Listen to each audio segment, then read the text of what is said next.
नमस्कार दोस्तों। आज लेके आए होमगार्ड भर्ती के टॉप 50 क्वेश्चन, जिसमें रहेंगे जीके जीएस के, करंट अफेयर्स और हिंदी के मोस्ट इम्पॉर्टेंट क्वेश्चन। तो अगर आप यूपी होमगार्ड भर्ती में सिलेक्शन लेना चाहते हैं तो आप इस चैनल पे बने रहें। तो बिना देरी किए हुए चलिए शुरू करते हैं आज का क्लास। तो आज की क्लास में पहले सामान्य ज्ञान और सामान्य विज्ञान यानी general knowledge and general science के 35 क्वेश्चन हैं। तो चलिए देखते हैं general knowledge and general science के 35 क्वेश्चन। उसके बाद हिंदी के देखेंगे, उसके बाद करंट अफेयर के। तो आज का पहला क्वेश्चन है, भारत में सबसे बड़ा डेल्टा, लार्जेस्ट डेल्टा कौन सा है? भारत में सबसे बड़ा डेल्टा सुंदरबन डेल्टा है। आपका सही उत्तर है ऑप्शन सी। अगला प्रश्न है, जर्मन सिल्वर, जर्मन सिल्वर में कौन सी धातु अनुपस्थित होती है? जर्मन सिल्वर में चांदी धातु अनुपस्थित होती है। आपका सही उत्तर है ऑप्शन डी। अगला प्रश्न है, अखिल भारतीय किसान सभा की स्थापना कब हुई थी?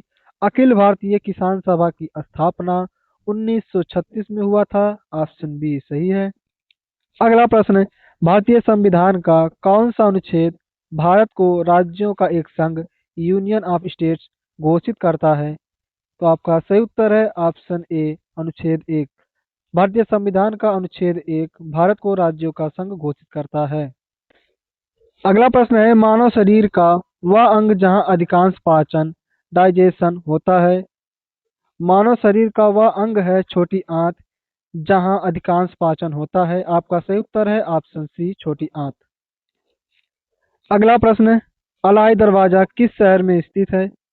अलाई दरवाजा नई दिल्ली में स्थित है। आपका सही उत्तर है ऑप्शन सी, नई दिल्ली। अगला प्रश्न है, किस सिख गुरु ने गुरुमुखी लिपि की शुरुआत की थी? गुरुमुखी लिपि की शुरुआत गुरु अंगद देव ने की थी। आपका सही उत्तर ऑप्शन बी।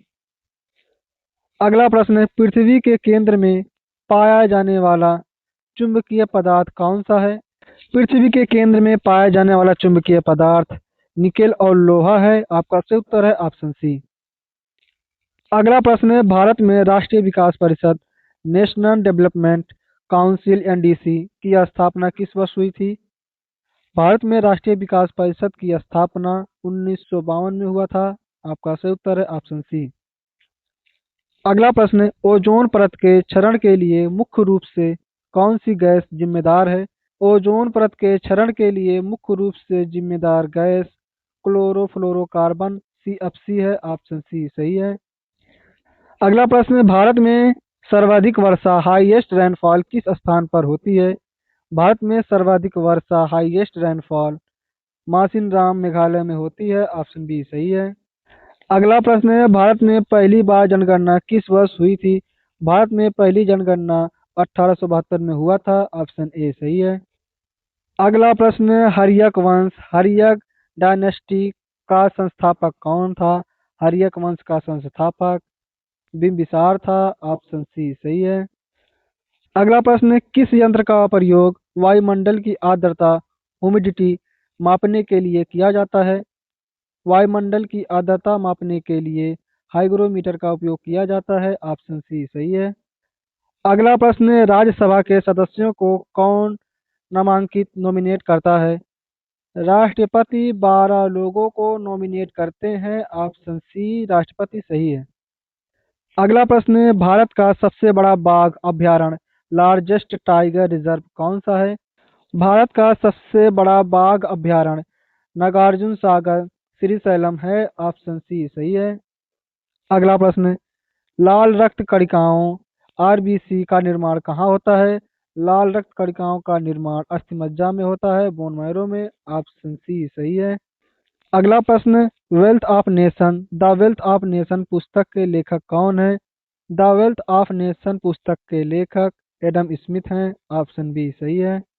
अगला प्रश्न, शून्य अंश अक्षांश 0 डिग्री लेटीट्यूड रेखा को क्या कहते हैं? 0 डिग्री लेटीट्यूड रेखा को भूमध्य रेखा इक्वेटर कहते हैं। ऑप्शन डी सही है। अगला प्रश्न है, महात्मा गांधी ने किस गोलमेज सम्मेलन, राउंड टेबल कॉन्फ्रेंस में भाग लिया था? महात्मा गांधी ने दूसरा गोलमेज सम्मेलन 1931 में, भाग लिए थे। ऑप्शन बी सही है। अगला प्रश्न है, शुष्क बर्फ ड्राई आइस किसे कहते हैं?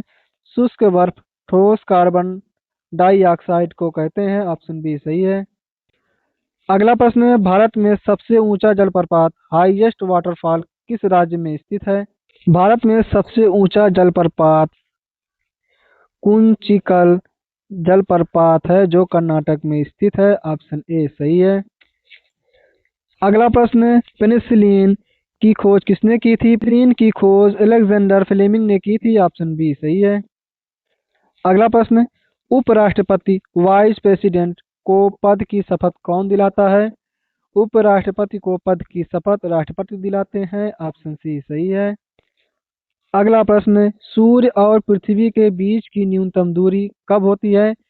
सूर्य और पृथ्वी के बीच की न्यूनतम दूरी 3 जनवरी को होती है। ऑप्शन सी सही है। अगला प्रश्न है, अद्वैतवाद सिद्धांत के संस्थापक कौन थे? अद्वैतवाद सिद्धांत के संस्थापक शंकराचार्य थे। ऑप्शन बी सही है। अगला प्रश्न है, दूध का पीएच मान पीएच वैल्यू ऑफ मिल्क कितना होता है? दूध का पीएच मान 6.6 होता है। ऑप्शन बी सही है। अगला प्रश्न है, सिंधु जल संधि पर हस्ताक्षर किस वर्ष किए गए थे? सिंधु जल संधि पर हस्ताक्षर 1960 में किया गया था। ऑप्शन बी सही है। अगला प्रश्न है, भारतीय दलहन अनुसंधान संस्थान कहाँ स्थित है? भारतीय दलहन अनुसंधान संस्थान कानपुर में स्थित है। ऑप्शन बी सही है। अगला प्रश्न, इब्न बतूता किसके शासनकाल में भारत आया था?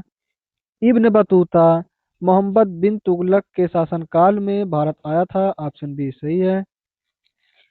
अगला प्रश्न है, कंप्यूटर का मस्तिष्क ब्रेन ऑफ कंप्यूटर किसे कहा जाता है? कंप्यूटर का मस्तिष्क सीपीयू को कहा जाता है। Central processing unit. Option C सही है। अगला प्रश्न है, नाभिकीय रिएक्टर न्यूक्लियर रिएक्टर में मंदक मॉडरेटर के रूप में किसका उपयोग किया जाता है? नाभिकीय रिएक्टर में मंदक के रूप में भारी पानी हैवी वाटर या ग्रेफाइट का उपयोग किया जाता है। ऑप्शन बी सही है। अगला प्रश्न है, सूर्य नमस्कार में कितने आसन होते हैं? सूर्य नमस्कार में 12 आसन होते हैं। ऑप्शन सी सही है। अगला प्रश्न है, अकबर का राजस्व मंत्री रेवेन्यू मिनिस्टर कौन था? अकबर का राजस्व मंत्री राजा टोडरमल थे। ऑप्शन डी सही है।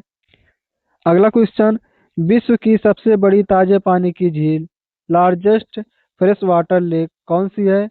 विश्व की सबसे बड़ी ताजे पानी की झील सुपीरियर झील है। ऑप्शन बी सही है।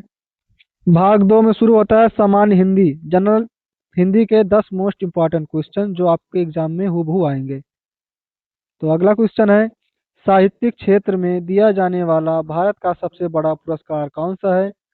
साहित्यिक क्षेत्र में दिए जाने वाला भारत का सबसे बड़ा पुरस्कार ज्ञानपीठ पुरस्कार है। ऑप्शन बी सही है। अगला प्रश्न है, कठपुतली में कौन सा समास है? कठपुतली में तत्पुरुष समास है। ऑप्शन डी सही है। अगला प्रश्न है, जंगल की आग के लिए एक शब्द क्या है? जंगल की आग के लिए एक शब्द दावानल है। ऑप्शन ए सही है। अगला प्रश्न है, घर का भेदी लंका ढाए लोकोक्ति का सही अर्थ क्या है? घर का भेदी लंका ढाए लोकोक्ति का सही अर्थ है गुप्त शत्रु हानि पहुंचाता है। ऑप्शन बी सही है। अगला प्रश्न है, सज्जन का सही संधि विच्छेद क्या है? सज्जन का सही संधि विच्छेद है सत धनजन बराबर सज्जन। इसमें व्यंजन संधि है। आपका सही उत्तर है ऑप्शन बी सत धन जन। अगला प्रश्न है, कमल का स्त्रीलिंग रूप क्या है? कमल का स्त्रीलिंग रूप कमलिनी है। ऑप्शन सी सही है। अगला प्रश्न है, शिक्षक शब्द का सही बहुवचन क्या है? शिक्षक शब्द का सही बहुवचन जो है शिक्षक गण है। ऑप्शन डी सही है। अगला प्रश्न है, इष्ट का विलोम शब्द क्या है? इष्ट का विलोम शब्द अनिष्ट है। ऑप्शन ए सही है। अगला प्रश्न है, अशुद्ध वर्तनी वाला शब्द चुनिए। अशुद्ध वर्तनी वाला शब्द पूज्य सही है, कैलाश सही है, वाल्मीकि सही है, अनाधिकार यह गलत है या अनधिकार होगा। ऑप्शन डी सही है। अगला प्रश्न है, सूरदास की साहित्यिक भाषा क्या थी? सूरदास की साहित्यिक भाषा ब्रजभाषा थी। ऑप्शन बी सही है। अब शुरू होता है भाग 3 में समसामयिकी करंट अफेयर्स के 5 मोस्ट इंपॉर्टेंट क्वेश्चन जो वर्तमान समसामयिकी के अनुसार लिए गए हैं। आपका अगला क्वेश्चन है, भारतीय अंतरिक्ष यात्री का नाम बताइए जो गगनयान मिशन के लिए चुने गए हैं। वर्तमान में गगनयान मिशन के 4 लोग थे जिसमें से एक का नाम है प्रशांत बालकृष्ण नायर। ऑप्शन सी सही है। अगला प्रश्न है, खेलो इंडिया यूथ गेम्स 2024 कहाँ आयोजित किए गए थे। खेलो इंडिया यूथ गेम्स 2024 का आयोजन तमिलनाडु में हुआ था। ऑप्शन बी सही है। अगला प्रश्न है, राष्ट्रीय एकता दिवस नेशनल यूनिटी डे किसकी जयंती के उपलक्ष्य में मनाया जाता है। राष्ट्रीय एकता दिवस national unity day Sardar Vallabh भाई पटेल की जयंती के उपलक्ष्य में मनाया जाता है। ऑप्शन बी सही है। अगला प्रश्न है, भारतीय ओलंपिक संघ आईओए की पहली महिला अध्यक्ष कौन बनी है।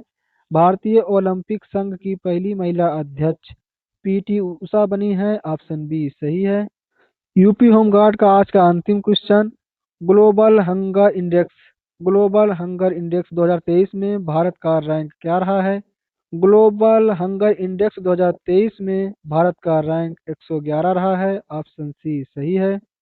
आप सभी लोग इस क्लास के 50 क्वेश्चन में से कितने होमगार्ड के क्वेश्चन सही किए हैं कमेंट बॉक्स में जरूर शेयर करें, जिससे पता लगे कि आपकी तैयारी कितनी है। और ऐसी क्लास देखने के लिए अपने चैनल पी एस क्यूज वाला को सब्सक्राइब कर लें, जिससे आपको नए नए क्वेश्चनों के साथ डेली क्लास मिलती रहे। और इस क्लास की पीडीएफ के लिए आप हमारे Telegram channel SST by Pankaj sir को फॉलो कर लें, जिससे आपको पीडीएफ यहाँ मिलती रहे। मिलते हैं नेक्स्ट वीडियो में। धन्यवाद।